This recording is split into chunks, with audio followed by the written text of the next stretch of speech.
তুলে যে সব ফটফটা করে আয় দিছি। ওষুধ পানি দাও নাই? ওষুধ পানি তো মামা দিছি বুঝছেন, এই জন্য আমার দোকানে যাই ওষুধ পানি নিয়ে আসি দেই, কোনো চিকিৎসা তো আর বাদ দিতেছি না। আর বিষয়টা হলো ডিএস তো আপনার খেতে আসে না বুঝছেন, হ্যাঁ খেতে আসে না। মোটর সাইকেলে একটা মোটর সাইকেল মনে করেন যে 2-2.5 লাখ টাকা দাম। ওই মোটর সাইকেলে আইসা চা পান খাওয়া দা চলে যায় বুঝছেন। আমরা কিশোর গৃহস্থ মারে মরুকা দেহার বিষয় নেই, কথা বুঝছেন।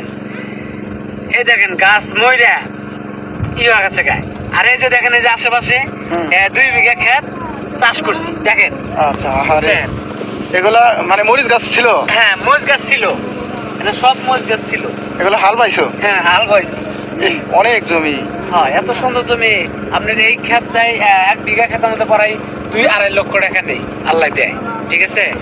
এখন কালকে এক বিএসে ফোন দিলাম, ওই বিএস বলতেছে যে আমি 4 দিন পরে যাবো, এর আগে যাইতে পারবো না, কথা বলছেন মামা।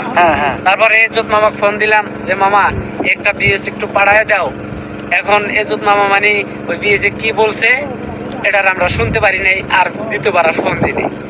এখন দেখেন এখন কি করবো, হ্যাঁ এই না মরিচ গাছের এই অবস্থা বুঝছেন।